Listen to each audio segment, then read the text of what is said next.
بسم اللہ الرحمن الرحیم الحمد للہ رب العالمین والعاقبۃ للمتقین والصلاة والسلام علی سید الانبیاء والمرسلین محمد وآلہ وصحبہ اجمعین اما بعد فقد قال اللہ عز وجل فی القرآن المجید والفرقان الحمید اعوذ باللہ من الشیطان الرجیم بسم اللہ الرحمن الرحیم انا نحن نزلنا الذکر وانا له لحافظون صدق اللہ العلی العظیم۔ میرے محترم ناظرین، ابھی جو میں نے قرآن مجید کی تلاوت کی ہے، رب تعالیٰ نے اس آیت کریمہ کے اندر ارشاد فرمایا، پوری دنیا کے لوگوں سے مخاطب کرتے ہوئے فرمایا کہ اے لوگو، دنیا کے جس کونے میں بھی وہ زندگی بسر کرنے والے ہوں، رہنے والے ہوں، غور سے سن لو، یہ قرآن مجید کتاب مقدس جو ہم نے اپنے محبوب حضرت محمد مصطفیٰ صلی اللہ علیہ وسلم پر نازل کیا ہے، اس کتاب کو اتارا ہے، یقیناً ہم نے ہی اتارا ہے، یہ کسی اور کی طرف سے کتاب نہیں اتری ہے۔ ایسا ہرگز نہیں ہے کہ میرے پاک پیغمبر جناب محمد الرسول اللہ صلی اللہ علیہ وسلم نے نعوذ باللہ خود اپنی طرف سے اس کو گھڑ لیا ہو، ایسا ہرگز نہیں ہے، بلکہ میں نے ہی اس کو اتارا ہے اور اپنے محبوب کے قلب اطہر پر اتارا ہے، اور میں ہی اس کی حفاظت کرنے والا ہوں۔ اس کی حفاظت کی ذمہ داری میری ہے، اتارنے والی ذات میں ہی ہوں اور اس کی حفاظت بھی میں ہی کروں گا۔ میرے محترم ناظرین، آگے بڑھنے سے پہلے آپ اس بات کو اچھی طرح سمجھ لیجئے کہ آقا نامدار جناب محمد الرسول اللہ صلی اللہ علیہ وسلم سے پہلے جتنے بھی انبیاء کرام اس دنیا میں تشریف لائے، ان انبیاء کرام پر جتنی کتابیں اتاری گئیں، جتنے صحیفے نازل کیے گئے، ان تمام کی تمام کتابوں اور ان صحیفوں کی حفاظت کی ذمہ داری رب تعالیٰ نے نہیں لی تھی۔ اسی لیے جیسے جیسے وقت گزرتا گیا، وہ ساری کتابیں بھی ختم ہوتی چلی گئیں، وہ سارے صحیفے بھی ختم ہوتے چلے گئے۔ آج اس روئے زمین پر صحیح اور اصلی شکل میں پرانی کوئی بھی کتاب موجود نہیں ہے، چاہے وہ توریت ہو، چاہے وہ انجیل ہو، چاہے وہ زبور ہو یا کوئی اور صحیفہ ہو۔ اگر دنیا میں موجود ہے بھی تو اس کے اندر تحریف کی گئی ہے، اس کے اندر تبدیلیاں کی گئی ہیں۔ یہود و نصارہ نے ان سارے مشکل مسائل کو اپنی اپنی کتابوں سے نکال باہر پھینکا ہے کہ جن مسائل پر ان کے لیے عمل کرنا مشکل ہو گیا تھا، دشوار تھا، اور ان مشکل مسائل کی جگہ ان کے علماء نے آسان مسئلے کو اس کی جگہ رکھ دیا تھا۔ لیکن جب قرآن کی باری آئی، جب اللہ کے پاک پیغمبر جناب محمد الرسول اللہ صلی اللہ علیہ وسلم کا اس دنیا میں شان، بان اور آن کے ساتھ ظہور ہوا اور اپنی پوری شریعت اور پورا اسلام لے کر اس روئے زمین پر نمودار ہوئے، تو خداوند قدوس نے آپ کو جو کتاب اتاری، جو آپ کو کتاب تحفے میں دی، آپ کے قلب اطہر پر جو کتاب نازل کی گئی، قرآن مقدس اور پاکیزہ کلام، اس کی حفاظت کا ذمہ بھی رب تعالیٰ نے لے لیا۔ اسی لیے آپ علیہ الصلاۃ والسلام سے لے کر اب تک، آج تک کسی ماں نے ایسا بیٹا نہیں جنا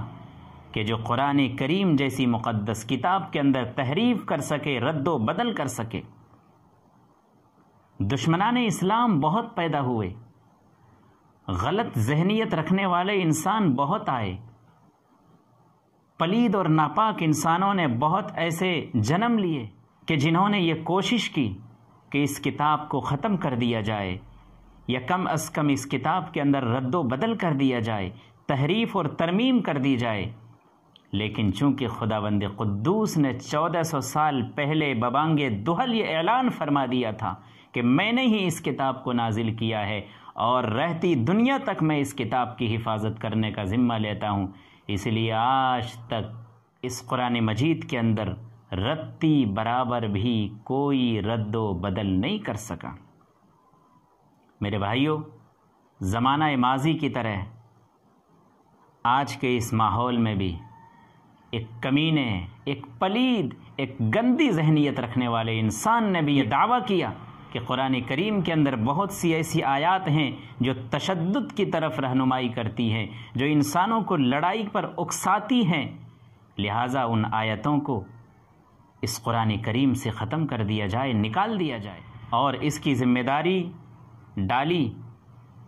3 بڑے بڑے خلفاء کے اوپر،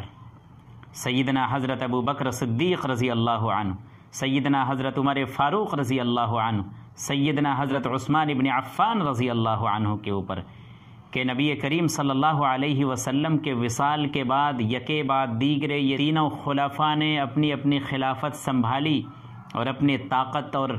حکومت کے بلبوتے پر اور نشے میں چور ہو کر انہوں نے قرآن کریم جیسی مقدس کتاب میں تحریف کر دی، ترمیم کر دی، رد و بدل کر دیا۔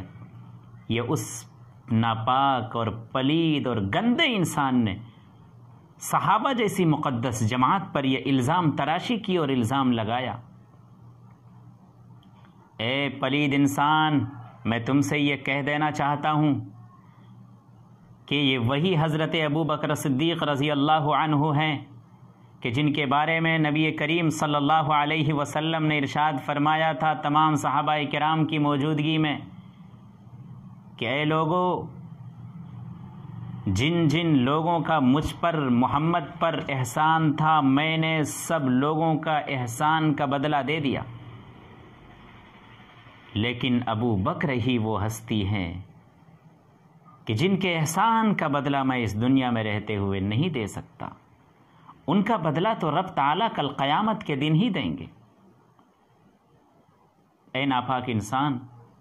اس عظیم ہستی کے بارے میں بات کرتے ہوئے تمہاری زبان کٹ نہیں گئی؟ کیا تمہارے ہاتھ شل نہیں ہو گئے کہ جس عظیم ہستی کے بارے میں نبی کریم صلی اللہ علیہ وسلم نے اتنا پاکیزہ جملہ ارشاد فرمایا، تمہیں شرم نہیں آئی اس عظیم ہستی کے بارے میں ایسی زبان درازی کرتے ہوئے؟ میرے ناظرین، میں آپ کو بتا دینا چاہتا ہوں کہ وہی حضرت ابو بکر صدیق رضی اللہ عنہ ہے کہ نبی کریم صلی اللہ علیہ وسلم کی حیات مبارکہ میں آپ کی موجودگی میں جن کو امامت کا شرف حاصل ہوا، یہ وہی حضرت ابو بکر صدیق رضی اللہ عنہ ہیں جو آپ علیہ الصلاۃ والسلام کے یار غار ہیں، غار کے ساتھی ہیں۔ یہ وہی حضرت ابو بکر صدیق رضی اللہ عنہ ہے کہ جن کو یہ شرف حاصل ہے کہ کوہ سور پر جب اس پہاڑی پر چڑھ کر اس غار سور تک پہنچ رہے تھے تو نبی کریم صلی اللہ علیہ وسلم کو اسی عظیم ہستی نے یعنی حضرت ابو بکر صدیق رضی اللہ عنہ نے اپنے کاندھے پر بیٹھایا تھا تاکہ آپ علیہ الصلاۃ والسلام کے پیر مبارک پر چھالے نہ پڑ جائے، چونکہ پہاڑی تھی اور بڑے نوکیلے پہاڑ تھے۔ حضرت ابو بکر صدیق رضی اللہ عنہ نے یہ گوارا نہیں کیا کہ میرے محبوب کے پیر میں چھالے پڑ جائے چلتے ہوئے، اس لیے حضرت ابو بکر صدیق رضی اللہ عنہ نے آپ علیہ الصلاۃ والسلام کو اپنے کاندھے پر بیٹھا دیا اور اس پہاڑی پر چڑھے اور غار سور تک لے کر گئے۔ اے ناپاک اور پلید انسان، کیا تمہیں شرم نہیں آئی حضرت ابو بکر صدیق رضی اللہ عنہ کے بارے میں بات کرتے ہوئے؟ لیکن میں یہ کہہ دینا چاہتا ہوں، بھونکنے والے چاہے کتنے بھی بھونک لیں، ان کے بھونکنے سے ان لوگوں کی عظمت، ان کا تقدس، ان کا مقام اور ان کا مرتبہ کہ جن کے بارے میں خود نبی کریم صلی اللہ علیہ وسلم نے اپنی پیاری زبان سے ارشاد فرما دیا، خدا کی قسم کبھی کم نہیں ہونے والا، ان کا رتبہ کبھی ختم نہیں ہونے والا، ان بھونکنے والوں کی زبان ختم ہو جائیں گی لیکن ان کی شان میں ذرہ برابر بھی کمی نہیں آئے گی۔ تم ان صحابہ کرام کی عظمت اور تقدس کو کیا کم کر سکو گے جن کے مقام اور مرتبے کو رب تعالیٰ نے بلند کرنے کا فیصلہ کر دیا ہے؟ میرے محترم ناظرین، میں آپ سے دست بستہ عرض کرتا ہوں، گزارش کرتا ہوں، درخواست کرتا ہوں کہ آپ صحیح اسلام کو پڑھیے۔ تمام صحابہ کرام بشمول خلفاء راشدین کے جو سچے خلفاء ہیں، جو راشد ہیں، جو راہ یاب ہیں، ان کی تاریخ کا ذرا مطالعہ کیجیے، ان کی قربانیوں کے بارے میں ذرا پڑھیے، تاکہ ان کی عقیدت، ان کی محبت، ان کی عظمت، ان کا تقدس، ان کا مقام، ان کا مرتبہ، ان کا رتبہ تمہارے ذہن میں محفوظ ہو جائے، اور ان کے تئیں عقیدت و محبت کا جذبہ تمہارے دلوں میں پیدا ہو جائے۔ اللہ تعالیٰ سے دعا فرمائے کہ ہم سب کو تادم حیات نبی کریم صلی اللہ علیہ وسلم کے نقش قدم پر، آپ کے جانثار صحابہ، آپ کے جانثار خلفاء راشدین کے نقش قدم پر چلتے رہنے کی توفیق نصیب فرمائے، اور الہ العالمین سے یہ دعا فرمائیں کہ جو آپ علیہ السلام کے جانثار صحابہ کے بارے میں اپنی پلید زبان کو استعمال کرتے ہیں، اللہ ان کی زبان کو کاٹ دے، ان کی زبان کو بند کر دے، ان کو گونگا بنا دے، ان کو بہرا بنا دے،